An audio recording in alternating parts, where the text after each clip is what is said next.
Alright. Shalom, more praise to Yahweh Bashim Shah. This is Allah coming at you in another video. And in this video, I want to be focusing on the book of Matthew chapter 12, verse 26. But I want to start from verse 22. And this is about when Yahweh Shah was performing his miracles.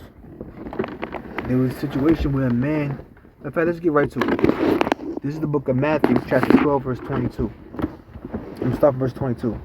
Then was brought unto him one possessed with a devil, blind and dumb, and he healed him, insomuch that the blind and dumb both spake and saw.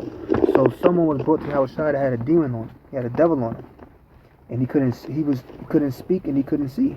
He was dumb, meaning he couldn't speak, and he was blind, so he couldn't see. And all the people were amazed and said, so the people saw Yahweh heal him, and they said they was amazed and said, is not this the son of David? Now let's stop right there. Why would they say, is not this the son of David?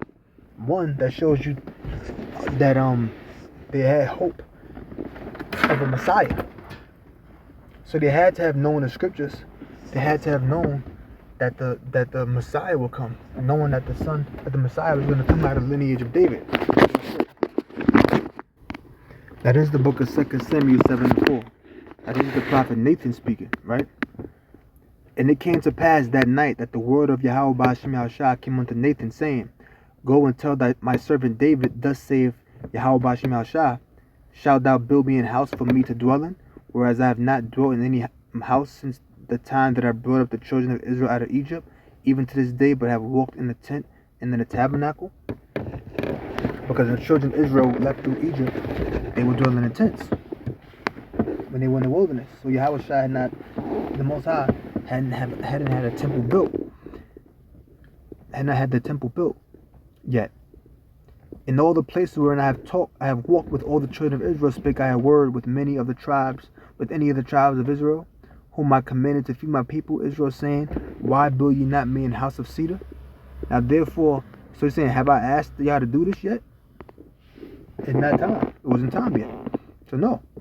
Now therefore, so shalt thou say unto my servant David, thus saith the Lord of hosts, I took thee from the sheepcote, from following the sheep, to be ruler over my people, over Israel. And I was with thee whithersoever thou wentest, and have cut off all thy enemies out of thy sight, and have made thee a great name, like unto the name of the great men that are in the earth. So he made you a great name, cut off all your enemies. Moreover, I will appoint a place for my people Israel. I will plant them, that they may dwell. Hey, 1 second. He said, I will plant them, that they may dwell in a place of their own, and move no more. Neither shall the children of wickedness afflict them anymore, as before time. So the other nation wasn't gonna, no longer, torment Israel. Alright? He was no longer going to be afflicted by our enemies. Right? Verse 1 second. Verse 11. And so it says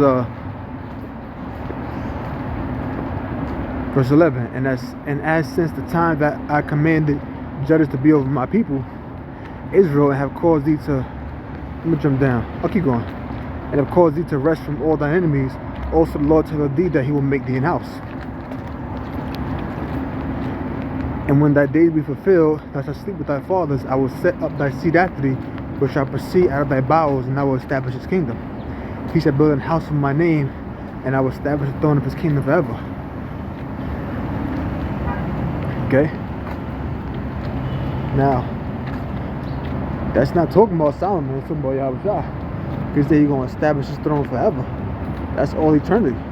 Now, Solomon was the one ultimately that built him the house, but Yahweh Shah was the one that was going to build that throne forever, coming out of the line of David.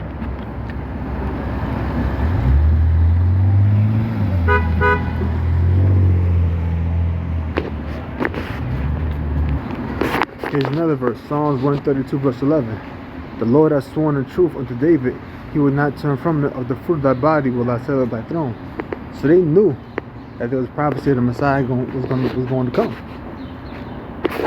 Isaiah 9:6. For unto us a child is born, unto us a son is given, and the government shall be upon his shoulder, and his name shall be called Wonderful Counselor, the Mighty Power, the Everlasting Father, the Prince of Peace.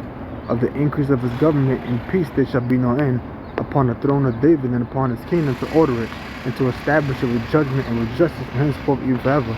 The zeal of the Lord of hosts will perform this. So they knew about all of these prophecies. So when Yahushua performed that miracle, they said, "This is the son of David?" What the hell is this?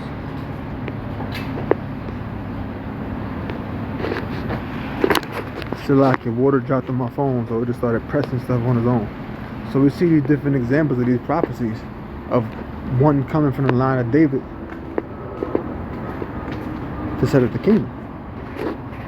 So when they saw a great miracle like that happen, they said, "Whoa, this is something of the Most High."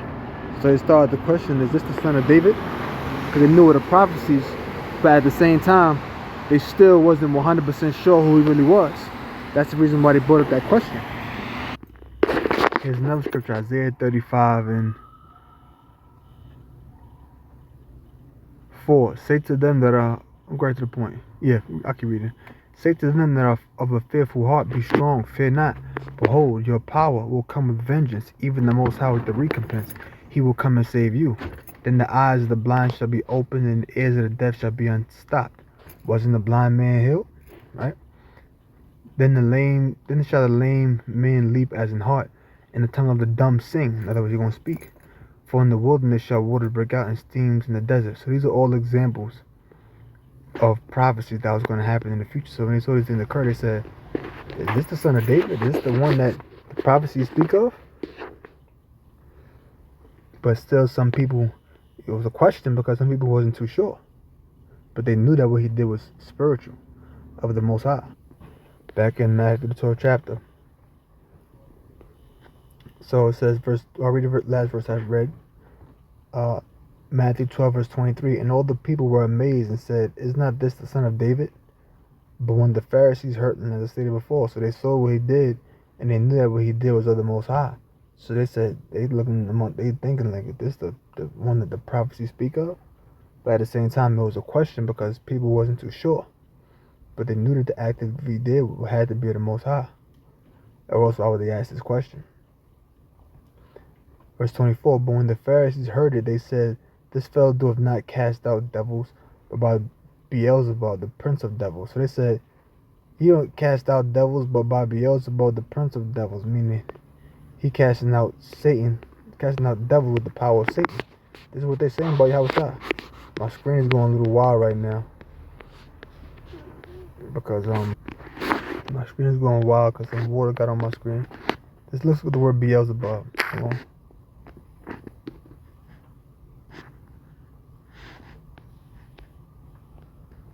Beelzebub. Strong's G 954. Beelzebul. Beelzebul. Beelzebub, Lord of the House, a name of Satan, the prince of evil spirits. So they're saying he's casting out devils by the prince of devils. In other words, he's casting out devils by the spirit of the devil. That's what they're saying, right? It was So when they heard this is what they're saying. They're saying it's among themselves. Okay? This is what's in their minds. This is what they're thinking. They're saying he's casting out devils by the spirit of the devil himself. So before I continue, let's go on the word, that word Beelzebub. Now, this is a website called Christianity.com. It's going right to the point. It says, oh goodness. Who is Beelzebub in the Bible? The name, meaning, and Bible significance. In Scripture, Satan is referred to as Lucifer or the devil, to name a few. The evolution of the Beelzebub as a reference to Satan is linked to the Pharisees. The name became a bitter, scornful word, and Jews began to use it as a reference to Satan.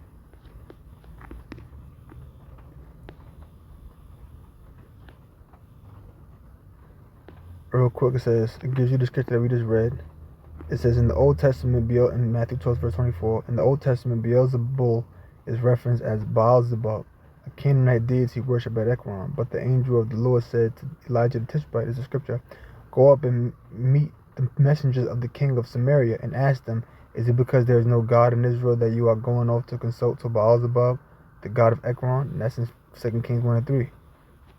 I'll read this sentence here, then I'm going to go back. I'm going to end it here. Beelzebub in the Bible. Beelzebub is the Greek version of the name Baal-zebub, a pagan deity worshipped in the ancient Philistine city of Ekron during Old Testament times. The name means the Lord of the Flies. 2 Kings 1 and 2.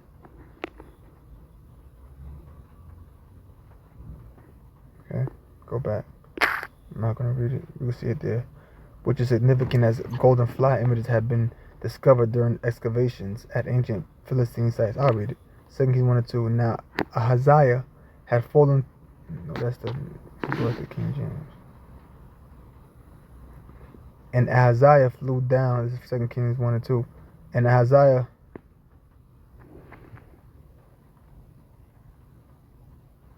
flew down. And Ahaziah, picture somebody. Come on, man, it's ridiculous. Got shoes up here and these little pictures popping up. And Ahaziah flew down through a lattice in his upper chamber that was in Samaria and was sick. And he sent messengers and said unto them, go inquire of Baal-zebub, the god of Ekron, whether I shall recover of this disease. Go back. It says, after the Philistines, the Jews changed the name to Beelzebul, as used in the Greek New Testament, which means Lord of Dung, and refers to the fly god that was worshipped for protection from fly bites. According to certain biblical scholars, Beelzebub was known as the god of filth, which later became a term of contempt in the mouth of the Pharisees. As a result, Beelzebub was a particularly despised deity, and the Jews used his name as another name for Satan. Now I can go on, but I'm going to stop right there, and I'm going to do a part 2 to this video. Like I said, don't mind little pop-ups happening, water flow, and the screen zooming all the way in, water flow on my screen, so the screen's going a little wild, but I'm going to come back with a part 2 to this video. So with that, I'm going to close and say, oh, praise Yahweh, Shemel Shah. I hope you learned something. Shalom.